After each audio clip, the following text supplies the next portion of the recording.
Intellectual stew. Intellectual stew with James Kirkland. Powerful and provocative, prophetic and practical, Have you ever found yourself? Are you dating for that purpose? informative and I feel inspirational. every bit of it. Like, I'm not trying to waste my How you gonna do better if you don't know what better looks like? I do. Intellectual stew. Come on, let's talk about it with me, the mind massager. Intellectual stew. Intellectual stew with James Kirkland.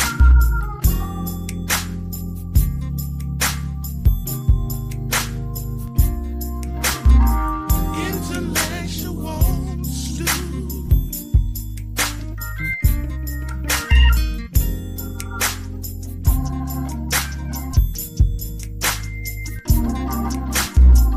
Intellectual stew. Intellectual stew with James Kirkland. Intellectual stew. Oh, we're cooking something true. Intellectual stew. Real raw and relevant for you. With James Kirkland guiding through the deep, the light, the old, the new. Intellectual stew. Yeah, we're stirring up the view.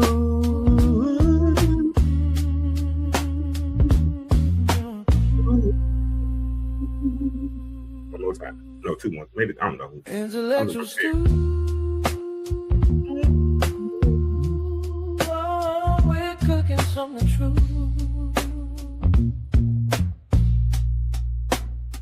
Intellectual stew. Real raw and relevant for you. With James Kirkland guiding through the deep, the light, the old, the new. Intellectual stew. Yeah, we're stirring up the view.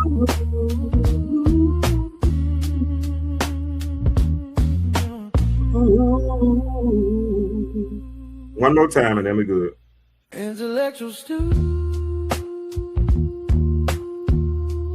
Oh, we're cooking something true. Intellectual stew. Real raw and relevant for you. With James Kirkland guiding through the deep, the light, the old, the new. Intellectual stew. Yeah, we're stirring up the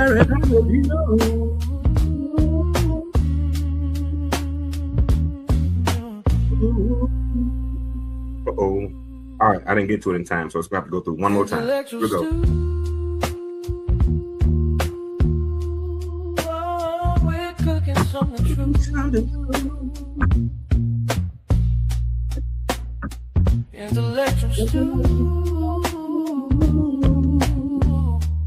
Real raw and relevant for you. With James Kirkland guiding through the deep, the light, the old, the new. Intellectual stew. I like that bass. You hear that bass line? Hey. We're stirring up the view.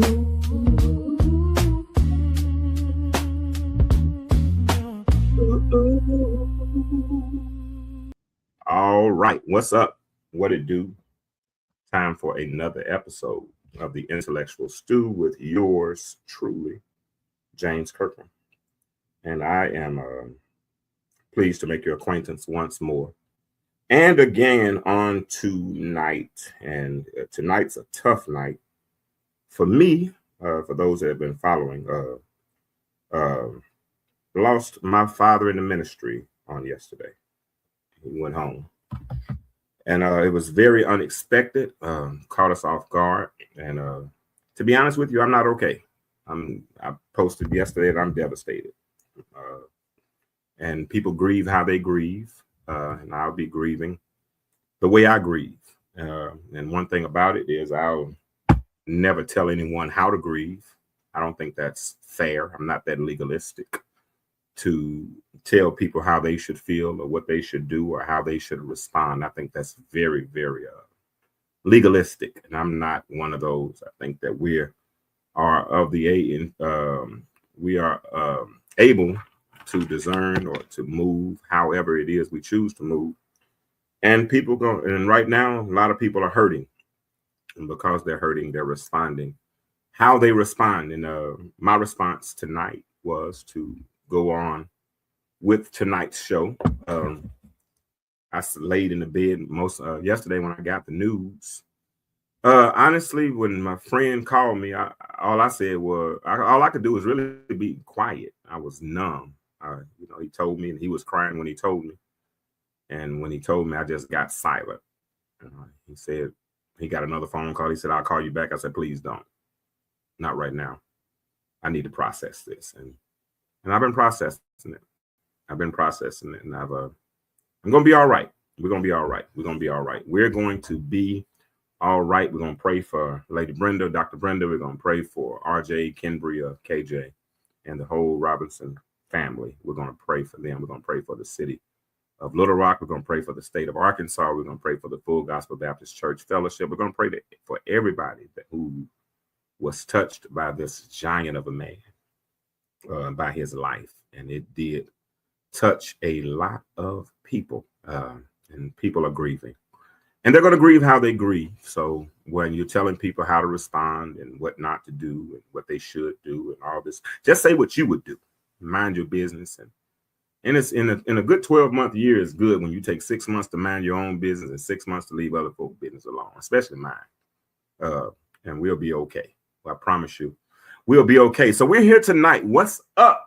I'm glad to be back. What's up? What it do? It's time for another episode of the Intellectual Stew with yours truly. And tonight we're not just easing into anything. We're not just easing into anything. We're going straight to it. And we're asking this question: who is first, mama or the marriage? What's up, Emmanuel? And before you answer that question too quickly, let me just say this. Let me let you understand this. Your answer might reveal more about you than you're ready to admit. But this conversation stems from a meme that someone sent me on last week. I got to let him know I'm on. All right. But a meme that someone sent me last week. And what they said was that Marlon Wayans, in fact, let me put that up right quick. I think I got that meme still. Let me pull it up. Marlon Wayans said, here it is, that part of the reason, he said, he never got married because I never wanted my mother to be jealous of a woman. I never wanted my mother, here it is, to feel second to any woman. Did y'all see that? Never wanted my mother to be jealous of a woman. I never wanted my mother to feel second to any woman. That's what he said. And so it sparked the conversation. And I asked the question last week prior to the show ending. I said, mothers, are you willing? What's up, Brad? I appreciate you for that. But I asked the question last week. I said, mothers, are you willing to release your sons to be her husband? And that sparked and stimulated a pretty good conversation. And I wanted to make a U-turn. I wanted to double back and hit this conversation again. I wanted to hit this conversation again because I think it's one that needs to be discuss, because some of us really just don't know. They just don't know. And because they don't know, and if you don't know better, trust me, you're not going to do better. And so that's what we try to do. We try to have these conversations. And oftentimes I tell you that we don't try to give you the right answer or the wrong answer. We just want to give you a relevant answer, right? But Marlon said he avoids marriage because he never wanted his mother to feel like she has to compete with another woman. Now, on the surface, that sounds like honor. And one lady I spoke with, she said it was honorable. It kind of sounds like loyalty. It kind of sounds like respect. But tonight, I want to ask you a question. Is that love or is that misalignment?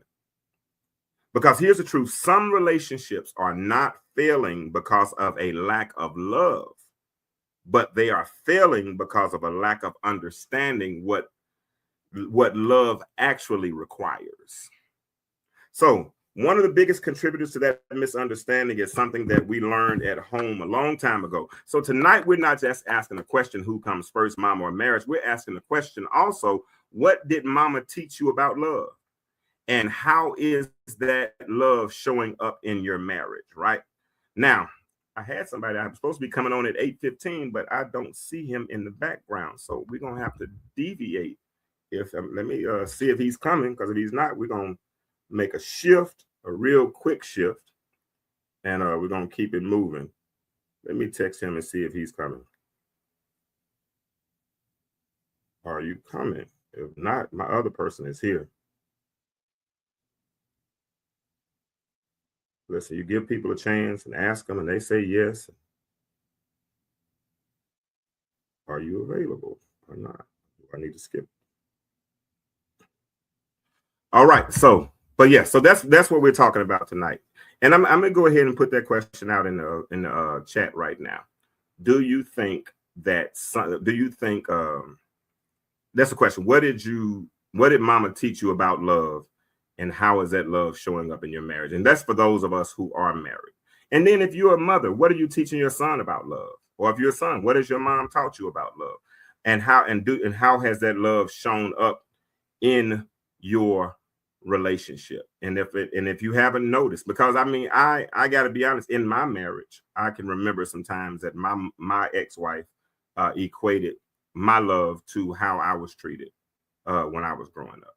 And I think it kind of caused some issues because there were some things I didn't know or didn't even fully understand at that time of how I was affected by growing up. I grew up with my father and my stepmother. My biological mother was around, but she wasn't.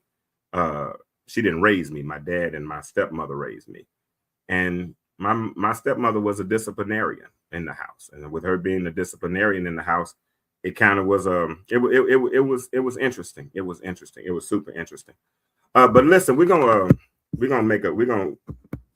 me tell you, I might have to circle back to this little segment that we had going on, right? Because if the truth be told, Chiquita, get ready. If we're honest, what we learned at home doesn't stay at home. What we learn at home follows us, right? It shows up in how we communicate. It shows up in how we handle conflict, and it especially shows up in how we love. And so now the question becomes, what happens if the influence that we received from home is never challenged, right? So this is not a show where we're going to attack mothers or anything of that sort. We're not doing that tonight. We're not going to okay, let's see what Bradley said. Bradley said his mother showed him through action and patience. What is it? That's a real good blanket answer, but how does that show up? How does that show up? Because you got to understand, nobody enters a relationship empty, right? None of us ever kind of show up as a blank slate. But when we show up in a relationship, we show up conditioned, we show up influenced, and we show up shaped, right? I mean, it's like a clay. You know, you can have some Play-Doh that's in the jar, but once you take it out, you begin to shape it, and when you hand it to somebody, it's the mold of how you touched it. So when a mother is shaping her son, or my father is shaping his daughter, that they're conditioning them, they're influencing them, they're shaping them. And what they do is that all of that shaping and all of that conditioning shows up in the relationship. And when it shows up in that relationship, then that's the person that they become. And so what's happening is that the person can end up, so if love in your home was conditional, that means you may struggle to give unconditional love. Oh, he's finally coming. Hallelujah. If it was controlling, you may equate love with authority. If the love that you experienced was distant, you may struggle with intimacy. If the love that you showed was inconsistent, you may struggle with stability. Some people don't know how to love.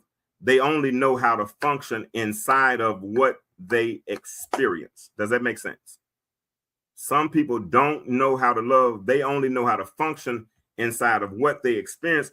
And now you're trying to build something healthy with habits that were really never healed. So here's a question that I want to ask in the audience, and we're going to get Jarvis in here for a minute, and then we're going to bring Chiquita in. But it says, here's a question I want to ask y'all, Bradley, Viola, Emmanuel. Let me ask y'all this question. What did love look like in your house growing up? Was it safe? Was it survival? Let me know. Drop it in the comment. Drop that in the comments now.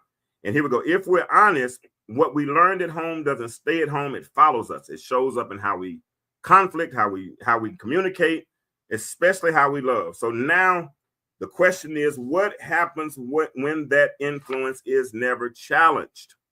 Because this is not about attacking mothers. This is about acknowledging influence, because influence doesn't stop at 18, right? Reality is this: a mother can shape how a man sees a woman. She can shape how he handles conflict. She can shape how he expresses love. And when it becomes unhealthy when her voice outweighs his wife's voice, or when her opinion governs his decisions, or when her presence disrupts his marriage. If a man never transitions, his marriage will always compete with his upbringing. So here's the danger. Some men don't even realize it's happening because it feels normal to him, but it feels neglectful to her. And this is where the conversation shifts, right? Because everything we just talked about, that influence, that upbringing, those patterns, some people never question it.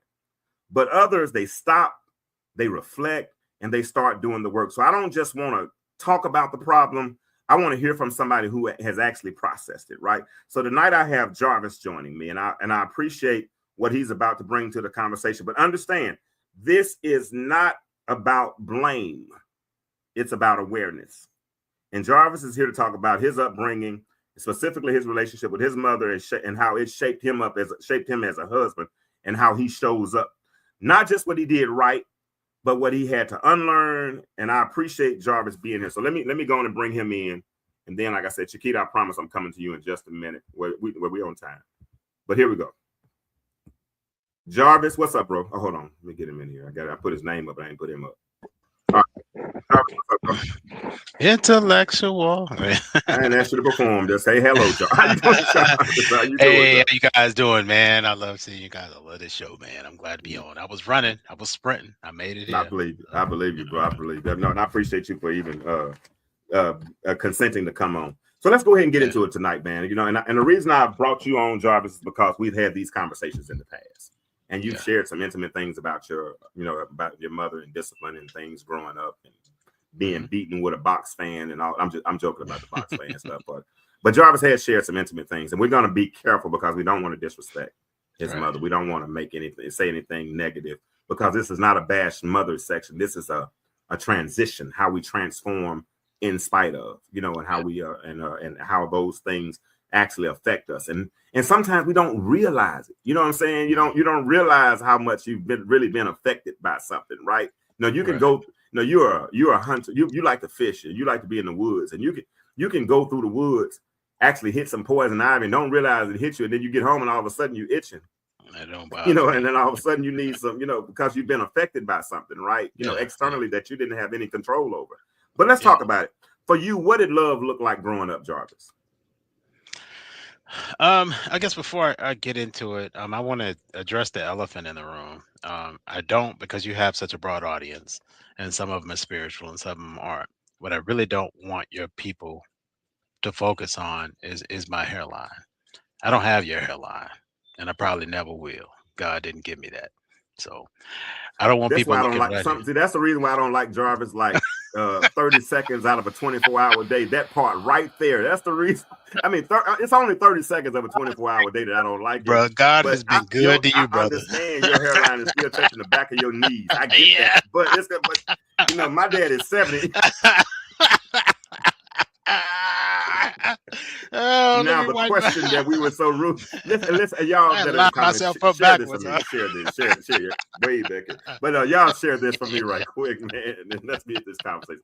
Chiquita, Yeah. I gotta get Chiquita in this conversation. But go ahead, bro. Come on, Yeah. because I was running behind. Yeah. Go. Let's go. Yeah. No, honestly, for me, it was the flip. Okay. I had to unlearn a lot of things, and so I won't dwell on the negative past of the relationship that I had with my mother was because I had to step back, and me and my mother Mm-hmm. actually had an honest conversation, and she said something to me that changed the way that I viewed my mother, the way that I hope some people who are estranged from their fathers may see that. My mother said to me, she said, Jarvis, I don't want you to see me as the person that raised you, because that person didn't know what they were doing. That person was not the person that I am today. I want Mm. you to forgive me, and I want you to meet me where I'm at. That doesn't erase a lot of the hurt and a lot of the pain that may have been experienced, through the youth. But what it does is it does, allow two people to hold hands and start walking a path together. Wow. So Okay. with that, you know what I mean? I understand the full topic of the show. Um, you can get into that when you get other people in, but I do not hold on to the hurt and the pain that I experienced being raised, because I was blessed with a father that stood the gap. Gotcha. You know what I mean? And a mother now who is saying, you know what, I messed up. Yeah. But I'm Yeah. here. And bro, let's pause parenthetically right quick and let's acknowledge that. You know what I'm Mhm. saying? The fact that your mother was one, because man, so many mothers become mothers before they really become women. You know what I'm saying? My mother Mhm. had me at 17. You know what I'm saying? Some other Yeah. mothers, and a lot of them don't have good influences, and you're A raising lot of children in a this lot of cultural daddies drop society. babies. Yeah. And a lot of daddies dropped them, and left them on their Hmm. own. So And there's kept going. several reasons why. And when you're and so many operated, here it is, from the platform of struggle. Yeah. And when you operate with struggle as in platform, then many times that outlet becomes the child, especially if it's a boy. You know what I'm Right. saying? And don't let the boy mess around and look like daddy. You know what I'm Mhm. saying? That's Yeah. a whole different animal. So I'm going to acknowledge the fact, and I appreciate you, because I really didn't expect you to come on and talk about choosing mom versus marriage, because I know you, that's not the choice that you've made. What I wanted you to talk about is the husband you've become, the Hmm. father you've become, in spite of the things you had to unlearn. You feel what I'm saying? And Yeah. when did that process start? When did you realize that you had learned some things that needed to be unlearned? Were you already married? Were you talk to us about that process? Well, a lot of people try to become what they never had. Like, well, I'll speak to my wife, for instance. She didn't have a father figure growing up, or she didn't have a together household growing up. So Okay. she wanted to do everything that she could to forgive me when I screw up. You know what I mean? And the Mm-hmm. same token, I came up from a house that was, broken when I was in the third grade. So me calling marriage quits, I would, if there was a way to work it out, I was always willing to say, okay, let's take a step back and work it out. And so, marriage wise and husband wise, whew, you know what I mean? I made some mistakes. I did some things. And it Yeah. was some times that I was so ashamed of some of the mistakes that I made. I'm like, how dare this woman forgive me? You Wow. know what I mean? Oh And yeah. if she does, you know what I mean? It makes me say, okay, well, you better get your stuff together.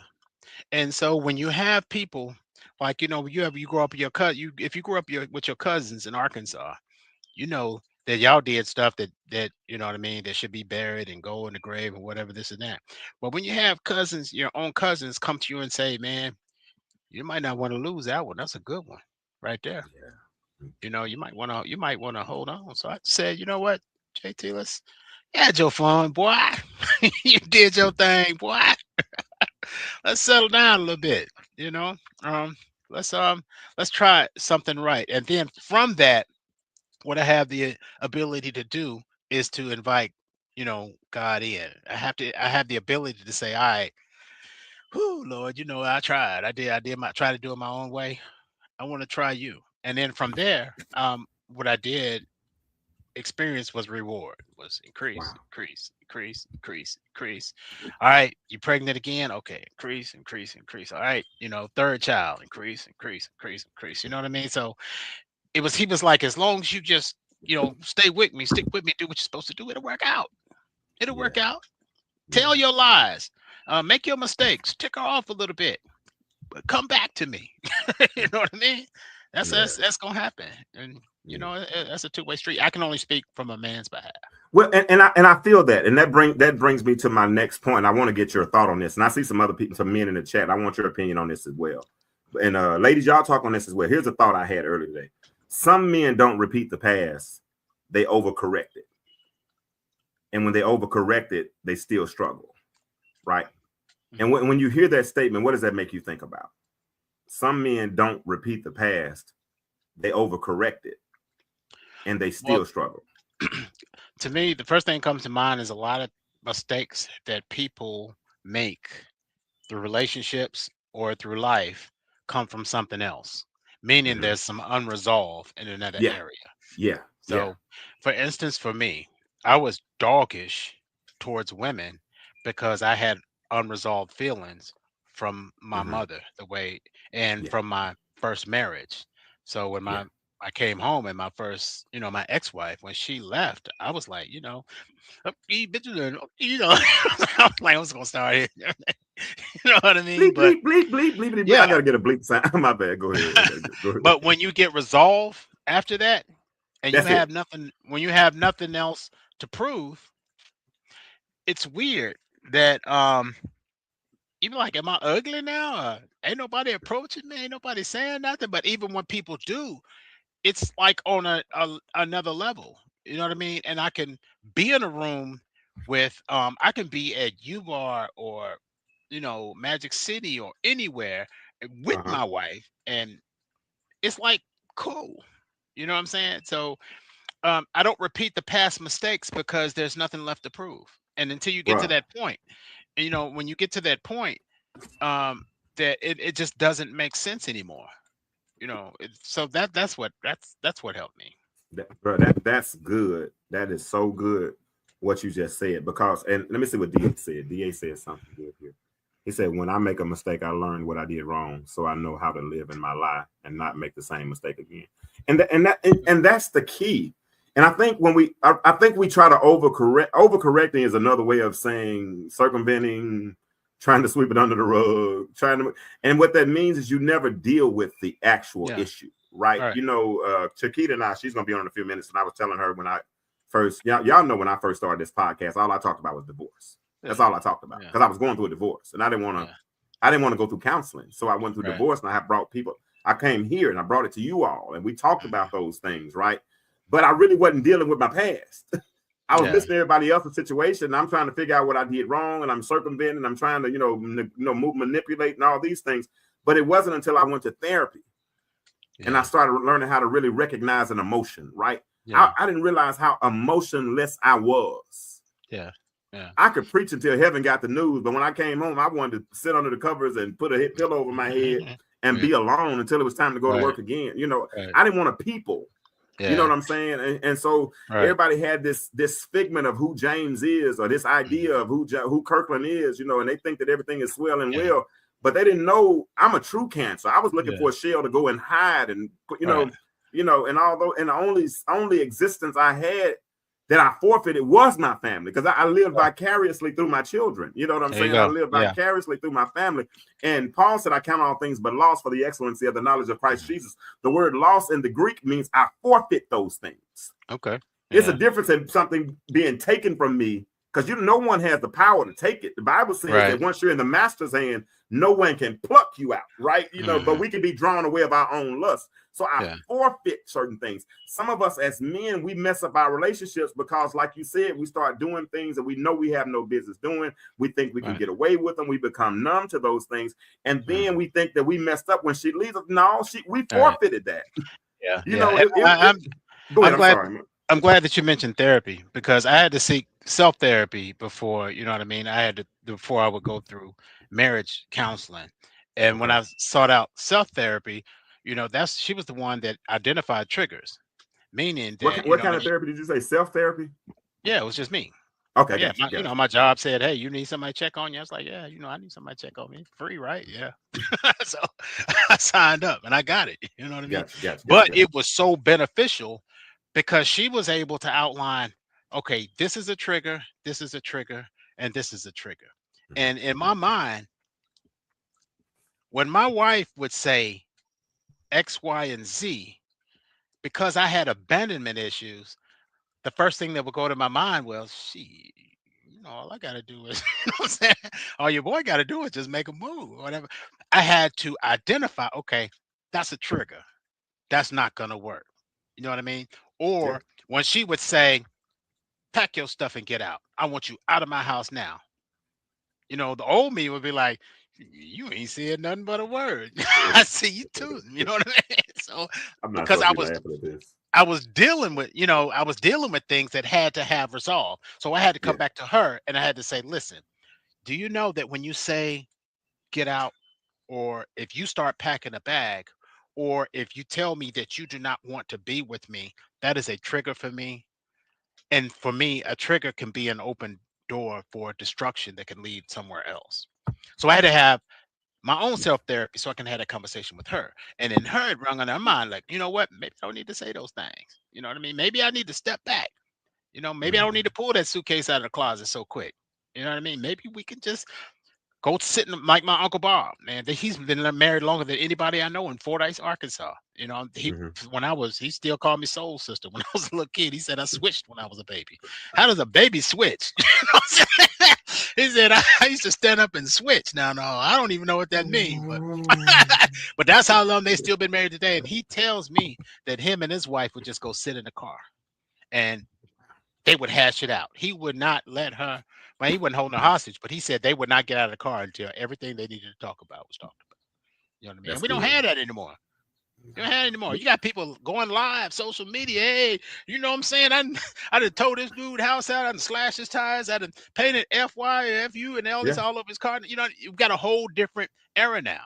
Yeah. So, and that's And because culture is like, that's why the intellectual stew isn't as popular as it should be.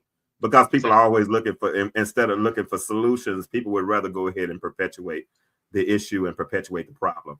right. Da just asked a question. He said, how do men learn to forgive your how did you men learn to forgive yourself after divorce? I mean, yeah, I ain't figured it out yet. You figured it? I'm working. No, I think I'm close to it now. But it was Da for me. It was therapy. It was actually, part of it was her telling me that it wasn't all my fault. It was it was prayer. But it wasn't just one thing, bro. It was a Yeah. process. It was a process, Yeah. because I honestly, like I just told you, I felt like I forfeited it. Yeah. So Don Talion or King Jemison, Da. uh, DA. Yeah. Um, the way that I forgave myself was to take full accountability. Yeah. I did that. I did too I much of that, did bro. that.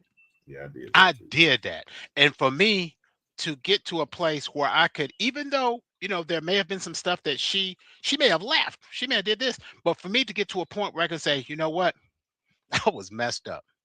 I was so messed up. And I'm sorry.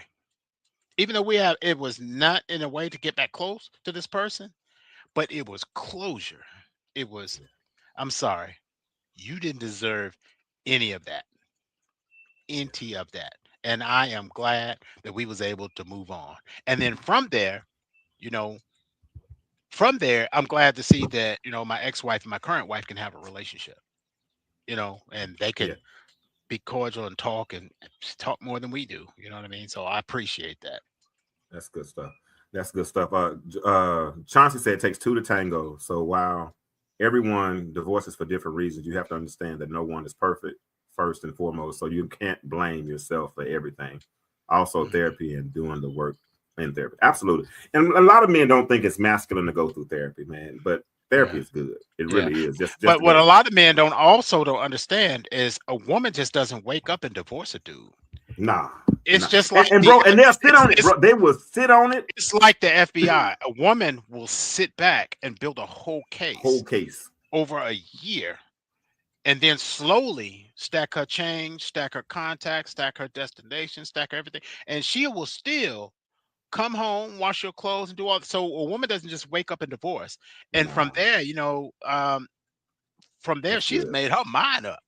You know That's what I'm good, saying? bro. She's made her mind completely up. So you have to identify those things. Yeah. Why ain't she respond? You used to argue to me all the time. You used to blow my Yeah. phone up all the time. You used to walk Yeah. in and just talk nonstop. You ain't doing none of that no more. Whoa, hold on, wait. Baby, you all right? I'm Yeah. good. Wait a minute. You see, you know what I'm saying? All of those are warning signs. I'm telling you. Bro, that's hey Jarvis. Hey, I'm gonna have to give you credit. I mean, Yeah. listen, Corey. I It know can you be, on here. it can go I, as so it I'm can go no so deep. Chiquita. You heard me what I said about Yeah. Jarvis earlier today. I told you I was gonna cuss him out before the show went off. Yeah. I told you that. But I'm gonna have to give you the truth. This is the Yeah. best segment you've ever done with me, Jarvis. I gotta I'm give you telling you the props, truth. bro. I'm You telling you the truth. A no, woman no. will go so far as to Bro, you ain't turn over and say, "Come on, go and get it. Go and get it. Do what you dude. gotta I do. didn't Get know. through." Look, I didn't know And her she was leaving mind me be until she called closed. me. I Her didn't know mind she was think leaving about her me till kids she in the called me morning. up. I didn't know she was leaving me till she called me upstairs. I'm telling you, bro. I had no Okay. clue. They was going out looking at houses. My daughter was telling me that they was looking at the house. They weren't looking for me. They were looking for them. There Doc, you so go. I understand you. They will build a whole case, but Okay. I deserved it You based deserved on it. the things that I did. I Mhm. deserved it, and Yep. her sticking around, she gave me an extra 17 years to get it right. I mean, Yeah. ain't no use in lying and going to hell. Yeah. I did it. So now, Yeah. Jarvis, this has been good, bro. I promise you. This is what I needed from you, man, and I All right. appreciate you. You got it. You think you got anything you want to say in closing?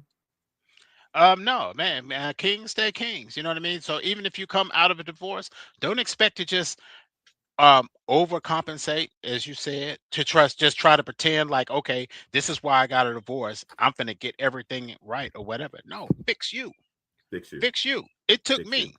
It Yeah. took me going to church by myself, sitting in the church van, going to Bible study by myself, sitting alone by myself, taking walks by myself, going to the gym by myself, rebuilding myself, going to poetry sets by myself, doing things by myself. It took a while before I could say, you know what? I'm cool, That's you good. know? And then But there's guess something on the other side of that. You know what I but mean? guess So what the good part that's it. about it is though. Guess the good part about it is What? you cool though. I'm cool. You cool, Yeah. bro. I appreciate that, man. Good night, Jarvis. We're gonna talk. You know you back on soon, okay? All right, boss. I Peace. appreciate you, man. You my dude. I don't care what nobody say. Talk to you. Yep. All right, hold on. One more Intellectual time. stew. Oh, we're cooking You ready for our so next much segment now? We're gonna bring in intellectual stew. hey, I like that. That's my music, y'all. Irrelevant for you. With James Kirkling guiding through the deep, the light, the old, the new intellectual stew. Yeah, we're stirring up the All right. All right. So we out. That we good. That was good. That was good. That was good. That was good. That was good. Man, got a question for y'all. And you know what? Man, this has been cool because the last few weeks has been mostly men in the audience. So I can only imagine as we grow to see how this is going to go further. So, man, I got a question for you. Be honest. Have you ever had to unlearn something? That's what I want you all to answer for me in the chat. Have you ever had to unlearn something? Women, I got to ask you a question based on what you just heard Jarvis say. Does this sound familiar? All right. So I really do appreciate Jarvis's honesty because what you just heard, that's what awareness really sounds like, right? He's really in tune with who he is. But now we're going to talk about the other side of this because while one person is learning and processing, Another person is living with the impact. So I'm going to bring in Chiquita Dent. And this is important because this is not just theory for her. This is lived experience. This is what it feels like when a man never fully separates. So let's bring Miss Chiquita Dent in. Hey, Chiquita. Hey, James. How you doing? I'm doing well. I appreciate you for showing up early and sitting back the whole segment. I appreciate that. You're all right with me. I appreciate it. Listen, it was my pleasure. That last segment was fire, okay? Because you know what? I felt like a fly on the wall. I was able to kind of sit back, listen to you guys talk about what it's like to be on the other side. And with me being a transformational coach who works with professional women to help them get their self-confidence back, their self-sufficiency after a tough divorce, I got some little nuggets from y'all. So I appreciate that. You guys being candid and vulnerable and kind of sharing how you feel on the other side. Well, I appreciate the fact that you're listening. And then what I will appreciate more, and I think we won't have that problem with you, is when you listen and actually hear what we say. Sometimes we'll give women answers and then they'll reshape our answer or to tell us what they thought we meant. No, we meant exactly what we said. You know what I'm saying? Because it's either black or white with most of us. But we're gonna talk about that. We're gonna talk about that. We have Chiquita Dent. She's the X Factor coach. I put this on post on Facebook the other day, said I needed a woman to come on and talk about this subject. And she said, well, you finally got me. I'm like, I didn't even know I was looking for you, but I'm sure it's going to take you right now. I really do. Now, listen, 7 people to listen, but only 2 people have liked it. I need y'all to all like this. Really, I want you to heart it, but if you're only going to like it, that's cool. Heart it and share it. And if you share it, then somebody else can be a part of this conversation and they can learn from what we're talking about. Okay. So we're going to hear Chiquita's experience. Now, Chiquita, we talked earlier and you said you wanted to highlight what Genesis 2 meant when the Bible talks about how a man will leave his mother and father's house and cleave unto his wife. What does that mean to you when a man leaves his mother and father and cleaves unto his? If you being the wife, what would be your expectations when you think about him leaving and cleaving? Yeah, absolutely. So, your initial question is who's first, the mom or the marriage, right? And so the way I look at it is it's already been defined for us in Genesis 2:24. It says, therefore a man shall leave his mother and his father and cleave to his wife. So let's talk about what that really means. When you're cleaving to your wife, that means that is the priority that comes first. So you're leaving your nuclear family, which is your mother, your father. In a lot of cases in our cultural, it could be just you and the mother. And that's a totally different dynamic that kind of plays into this as well, especially if it was a single mother who had kind of done everything and been there for you through your, trials and tribulations. You feel some sort of reverence and an affinity to that. But once you decide to take on a wife, that should become your number one priority in terms of how you want to move forward and how you want to prioritize everything as it relates to your finances, your fitness, your family. Everything should be surrounded around that nuclear family that you have. Now, that doesn't mean that we're going to just set mom aside. You always want to have reverence for your mother to be a part of your life, but she is now the consultant around, making sure, maybe your mentor around the things that you want to do, but not the final say. Got you. So, and I looked at word cleave up in the Hebrew. In the Hebrew, what that word means is to be joined to be joined together, right? It's like, I remember John Hagee. He's a Caucasian preacher out in San Antonio, but he said something that was very powerful. He said, marriage for him is like making mashed potatoes. Okay. He said you take 2 very individual potatoes, right? And he said they might look different, they're 2 separate potatoes, but he said first you peel the potatoes, right? And you skin them and you peel them, you get all of the excess dirt and all those things off of it, you peel it. And then after you peel it, you put it in some hot water. Yep. And it represents boil it, right? That represents the trials and the tribulations and all the things that we encounter in marriage. And then, but something about that hot water does something to the molecular structure of the potato. It makes the potato softer. That's right. It makes it, it makes it a little bit more mushy. It breaks it down. It makes it shapeable. It makes it shapeable. And so then when you take those 2 potatoes and put them in a bowl and put a little milk and a little butter in them, and you start hitting them with a spatula, after a while, you can't tell the difference between the 2 potatoes. That's right.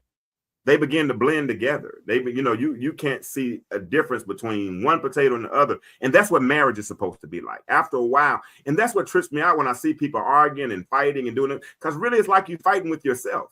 Absolutely. Absolutely. If you put it in proper perspective. We're on the same team. We're on the same team. We're the same person. Your thoughts are my thoughts. I hurt when you hurt when I hurt. And I don't think some people really understand that, because they come in, a lot of them come in with an exit plan. Absolutely. Absolutely. And so I really love that analogy around, kind of taking 2 potatoes and bringing them as one potato, and you come up with the creamy mashed potatoes that, everybody loves. I feel like one of the issues is that a lot of times we go into marriage with the expectation that, if this doesn't work out, then I'll be good. I'll be fine. You got an exit plan before you even start. You really need to start your marriage believing that there's no exit plan. We're going to work this out together. But, a lot of times you're young going into a marriage. You don't know what you don't know. And you have experiences like you just asked the question that you haven't unlearned from the family that you were a part of, or the family that you grew up in. So those things play into it as well. And one of the other things that, I thought about as it relates to this question is from a cultural perspective. Being an African American, a lot of times we have single family, single parent households. And a lot of times the mother with the son, that dynamic and that relationship is one where it's a tight bond, right? And so you bring a wife into that, and it's like, whoa, okay, where do I fit in? And the wife is almost feeling like she's the third part of, the mom still kind of being the person that the husband listens to more so than the wife. And that's a tough dynamic. Oh, yeah. And I put that question out a couple of times this week, and I did it on purpose. Who's first, the mom or the marriage? And probably 95% of people said mom, but there were still 5% of people who didn't say mom. There were still 5% of people who said, 95% of people said wife. I apologize. 95% of the people said the wife. Yep. But there were 5% of people who literally said that mom comes first. And that doesn't mean that mom should be discounted or disregarded, like you just said. That does not mean that mom should be discounted or disregarded. We should definitely make concessions. Christ on the cross made concessions for his mom on his way out of there. He said, woman, behold thy son, son, behold thy mother. I understand that. But, and a good mama is going to send her son and say, y'all go work that out. Absolutely. So, you touched on something there, because, it's a twofold scenario for me. Just, I talked about the fact that I'm a coach, but the impetus behind why I'm a coach for these women is because I was married and you and I have talked about this. I was married for 23 years. And so, I went into the marriage thinking this was forever, that things were going to, we were going to be together for a lifetime. And, I'll just be honest. I wasn't necessarily under the impression that I was the priority a lot of the time. There was situations and scenarios. I'll give you one example. Shortly after the birth of my son, I got really sick. I had a brain aneurysm. I was in the, hospital for, I had to kind of recover, come back to myself. Wow. It took a long period of time. And I say that to say, because it's not about me, that, my state of being was not well. And I had a newborn child at that time.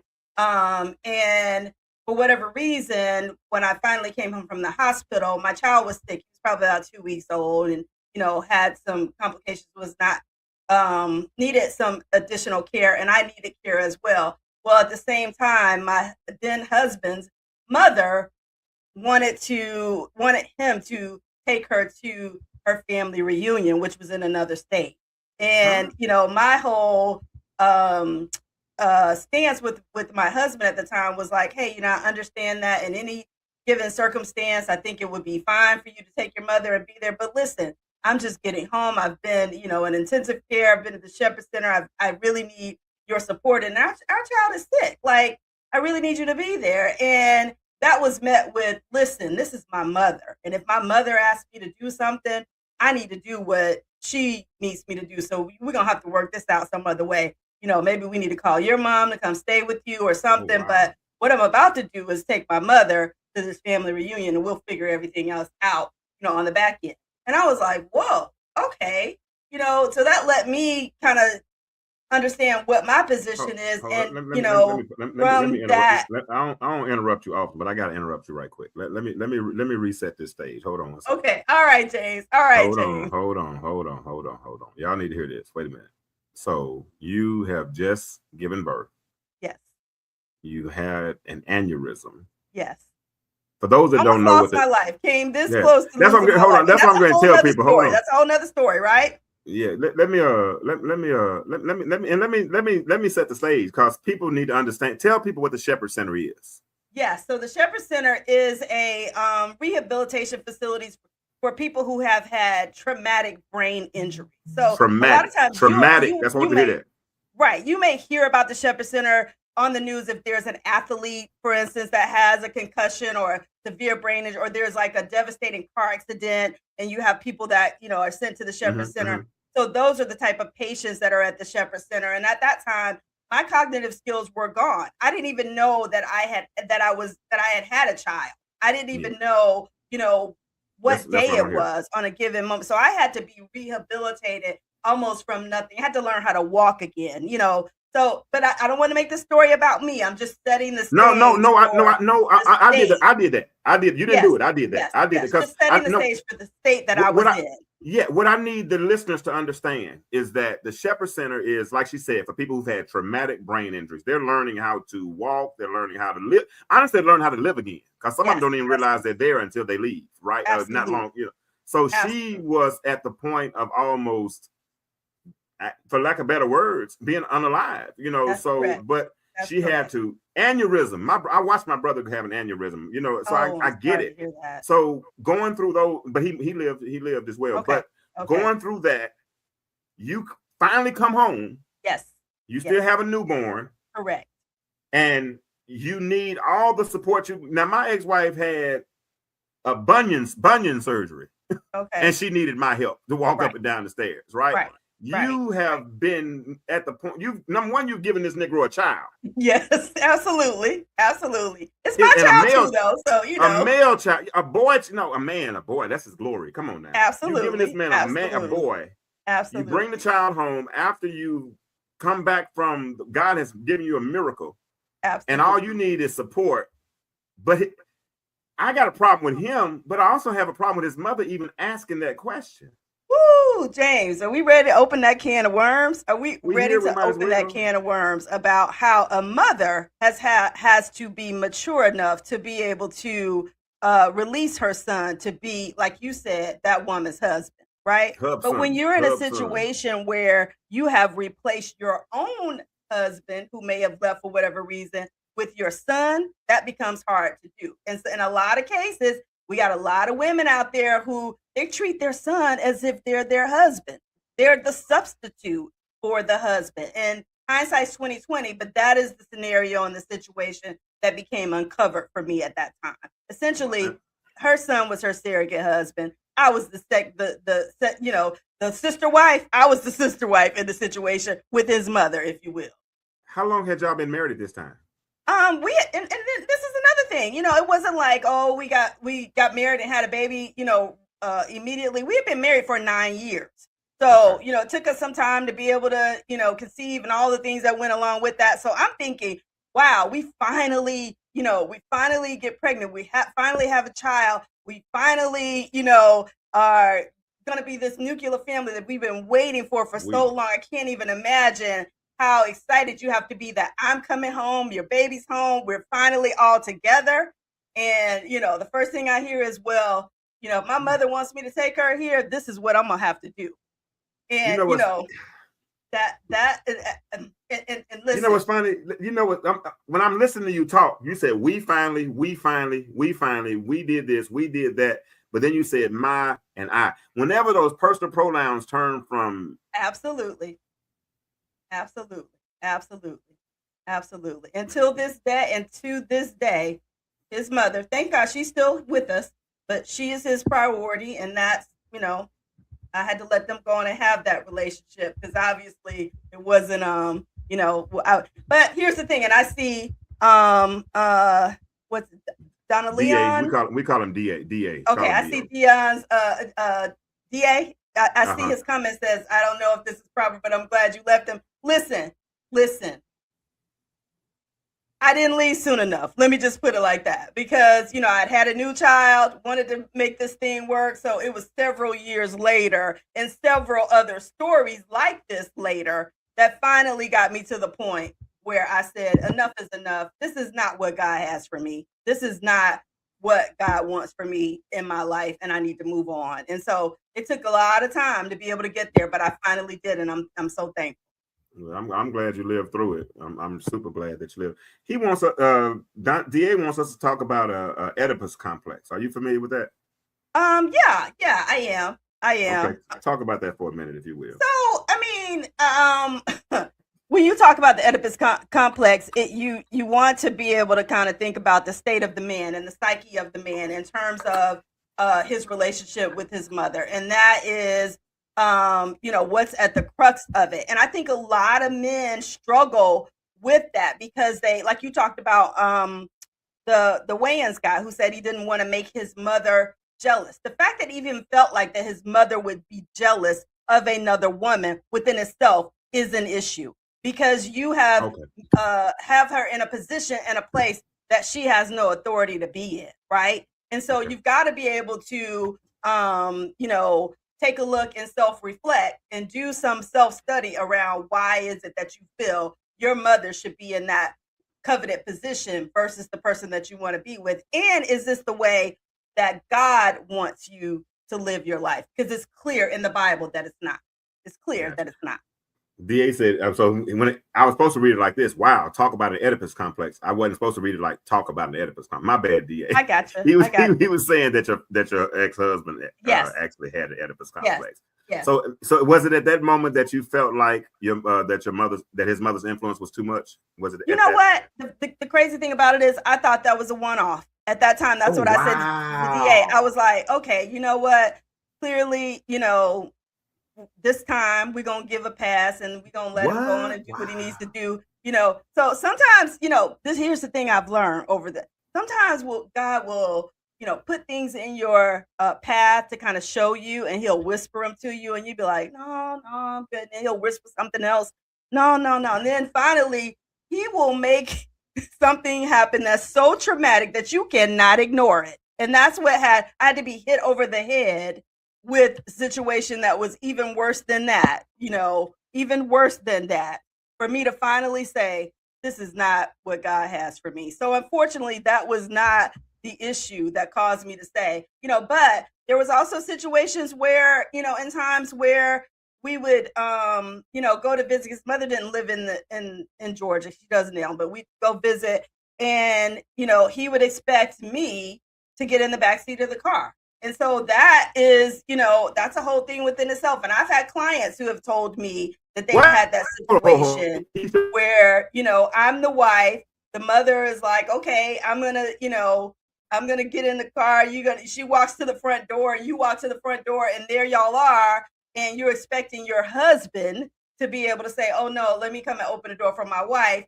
But the mother gets in, and that's okay. So there's so many different ways that, when you're not following what the Bible and the law says, it can play out for a demise of a marriage over a period of time. I see your face, James. I see your face. And I can't make this up. But yeah, these are real scenarios here. Did you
We back. We back.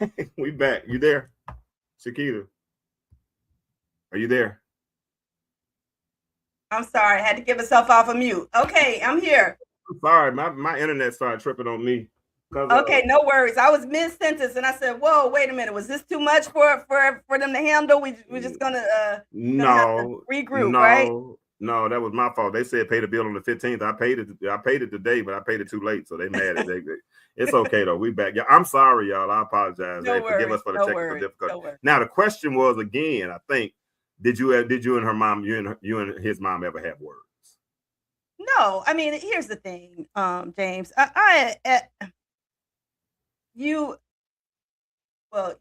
may not know me as well as other people, but I'm never going to be disrespectful to anyone's mom. So I am the one who would always acquiesce to the situation to make it right. I'm the one that would take the L so that it wouldn't be a back and forth between, my mother-in-law and I. So I was always the one that was taking the high road. Okay, if you want to go and take your mother here, that's fine. If for whatever reason you want her to ride in the front seat, that's fine. But what I didn't realize is essentially that was chipping away at me little by little by little around what my position was as relates to the marriage. And I felt like I lost a whole lot of myself through that, which ultimately led me to the point where I was like, why am I even here? Because ultimately I am not the priority. And clearly, there's nothing that I can do or say that will make you acknowledge me in that way. So what am I fighting for?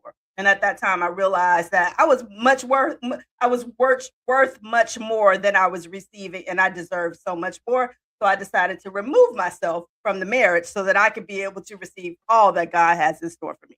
Yeah, that makes sense. So you didn't feel he didn't make you feel secure.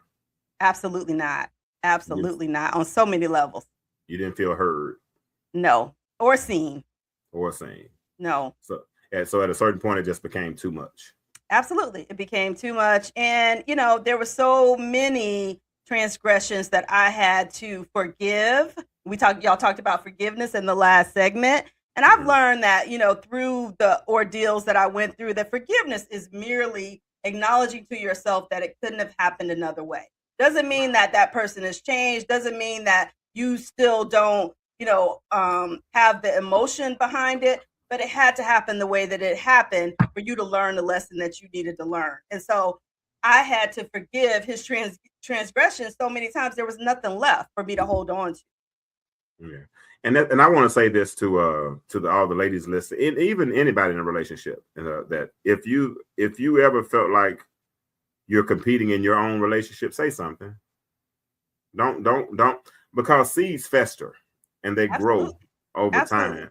But if you it wasn't because I didn't say anything. I made my voice, I made sure I asserted myself. I was just not getting the answers that I needed. That was the concern. And when you didn't get them, then it was time to remove yourself from the situation. Having done all to stand. Yes. Stand anyway. Absolutely. I appreciate you. Stick around. We're almost done. I have a kind of an imaginary co-host that I bring. I gave her the name of my mother before my mother. I gave her my mother's middle name before she passed away, and I called her LaRue. So LaRue, every week on the stew, I have LaRue come in and give her ingredients. So let's see what LaRue said to us this week. Hold on. Some of you are trying to build healthy relationships with unhealthy definitions of love, and until you stop calling survival love, you'll keep repeating what hurt you. Real love doesn't confuse you, it doesn't compete, and it doesn't require you to shrink to make someone else comfortable. If you want something different, you have to be willing to unlearn what felt normal. That's your ingredient for this week. Woo! LaRue's got some wise counsel. Okay. So you heard her. You heard what she said, right? Absolutely. Everything. She said until you stop calling survival love, you'll continue to repeat what hurt you. I can drop the mic right there, to be honest with you. Listen, you know how they say at church, if you can't say amen, say ouch. Ouch.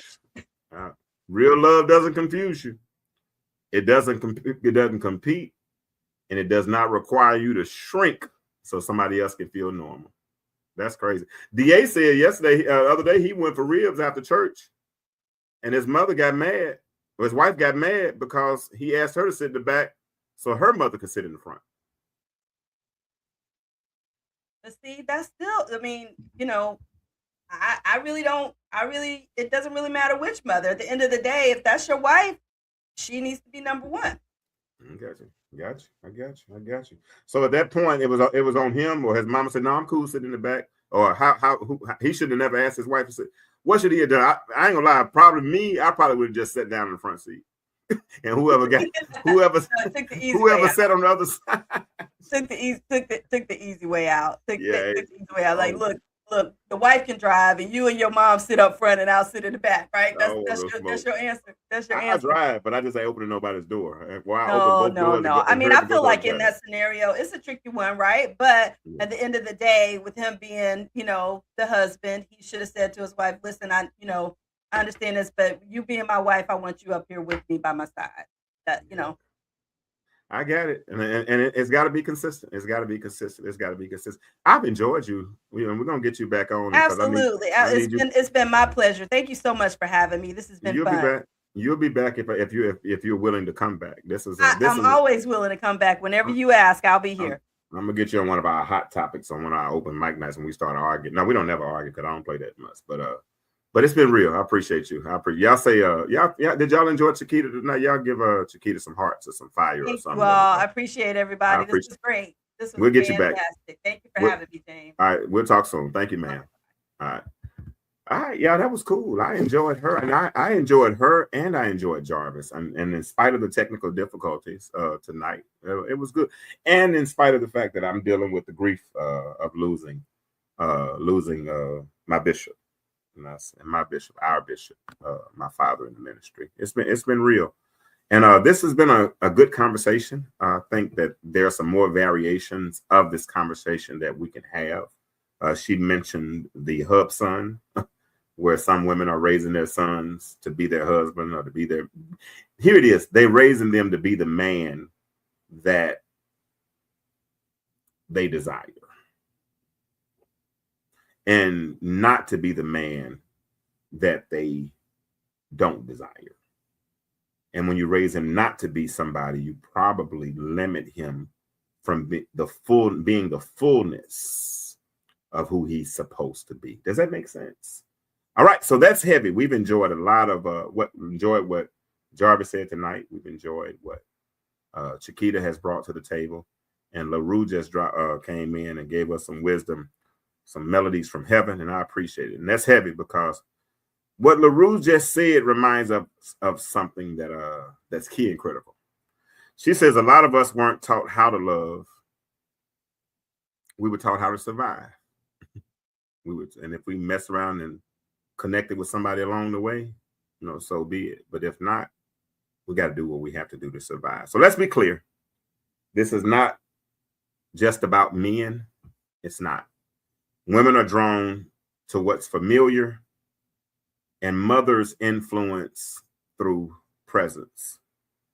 Men, what we tend to do is we express what we were taught. So this is not a male issue. It's a learned behavior issue. And sometimes you don't choose wrong. You don't choose wrong. You choose familiar. So now that we've heard both sides, we've seen the impact, we've heard the reflection, and now the question becomes, here's the question. What are you going to do with what you've learned? When you get new information, when you're presented with new information, what do you do with that information? Because when you know better, it just makes sense that you would do better, right? So a healthy man honors his mother, but builds his life with his wife. And a healthy relationship isn't built on what you were taught. It's built on what you're willing to confront, unlearn, and grow beyond. if you don't confront it, what's the old saying? You will repeat it. Point blank. If you don't confront it, you will repeat it. So if this hits you tonight, share it, tag somebody who needs it, follow the Intellectual Stew for real conversations. If you want to be a blessing to the show, if you want to support us, the way you can support us is through the Cash App. Let me put that QR code up for those who might want to be a blessing. It's going to be an interesting week because I got to figure out how to get some things handled, and I got to go to Arkansas, and they're going to do, I think, we got to figure out, make all the services. So it's going to be an interesting week for me, not to say the least. But if you all want to be a blessing and support, there the Cash App is. If Cash App is not your way, if you want to do it through Zelle or PayPal, those are other ways you can support the show as well. Now the phone line is, let me turn on the phone because I always want to give you all a chance to call in. I didn't do that tonight. The phone line is open right now, 404-860-2775, 404-860-2775. If you have had to deal with if you were the woman in the relationship and the man was putting you second and putting his mother before you, of course, you're welcome to call and tell your story. If you're a man who says you don't care what nobody says, the mama comes first, I don't care what she is, let me hear your story. Let me hear your reasoning. I'd love to hear it. I'd love to hear it. And I'm not going to judge you for how you feel. I'm not going to judge you. I got some friends when I asked that question on Facebook, and they were sticklers. They were adamant about the fact that a parent comes first or a mother comes first before the spouse. The Bible says different, but everybody don't believe the Bible. So how do you rationalize that? Chiquita said that she had given her husband of 9 years at the time a child. She literally almost gave her life to give him a child. And when she finally came home after being at the Shepherd Center, her husband's mother asked him to take her to a family reunion out of the state. And Chiquita was barely functioning because she had just come home from being at the Shepherd Center where she almost lost her life, giving birth to a child. And the mother was insensitive and asked her son to take it. And her husband responded, "That's my mama," and did it. Yeah, sure did. And all of us would have our opinions about it. I know I have mine, but there's no way. I remember mine had bunion surgery. I think I was carrying her up the stairs, and making sure everything was, because the type of man I am, I have to feel necessary. I have to feel needed, right? I mean, it's something about, I'm me meeting your needs. I mean, if I feel necessary, that makes me feel more of a man. So if you're weak in your weakness, that makes me even stronger because I have to compensate for your deficiency. That makes me feel like more of a man. So I can't imagine in that moment leaving somebody uncovered like that. But hey, life happens. Did somebody just call me and I missed the phone call? Hold on, I wasn't paying attention to my phone. Okay, no, it wasn't. I heard a buzzing sound, but yeah. So that's the situation. It's been a good show. If you didn't hear Jarvis's interview earlier, catch the replay, go back and check it out. Like I said, if you want to be a blessing there, the Cash App is there on the screen. I think it's Intellectual Stew JK2 or the Intellectual Stew, either one. And if you want to do the Zelle, the phone number is 678-732-5440. PayPal is jkirkland, KIRKLIN, the second @gmail.com. If you want, and like I say, anything you sow into us is a blessing. We consider it as such and will be used appropriately to further this message. So I've enjoyed this conversation, but I think there are some more layers that we need to unpack. So between now and next week, we'll probably be either do another open mic night, but kind of lean in this direction, or we'll continue this conversation and maybe look into that old husband when a woman raises her son to be her mate. Something along those things, because that's a whole different conversation, right? That's an entirely different conversation. So I've enjoyed you all. I've been on for about 1 hour and 22 minutes. I started cooking at 7:35, and it took the vegetables 30 minutes to roast in the oven. So I didn't get to eat, so I'm hungry. So I'm going to go in here and eat this salmon that I put in the air fryer. And these roasted vegetables, I think I got some potatoes and some carrots and some broccoli and some onions and some bell pepper that I roasted, seasoned and roasted.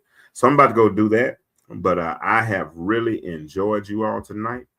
But as I always say in closing, I want to say this. The world is changing. But my question for you is, why do you remain the same? Y'all have a good night. And I'll see y'all next time. Intellectual stew. Intellectual stew with James Kirkland. Powerful and provocative. Prophetic and practical. Have you ever found yourself? Are you dating for that person? Informative and I feel inspirational. every bit of it. Like, I'm not trying to waste my time. How you gonna do better if you don't know what better looks like? I do. Intellectual stew. Come on, let's talk about it with me, the mind massager. Intellectual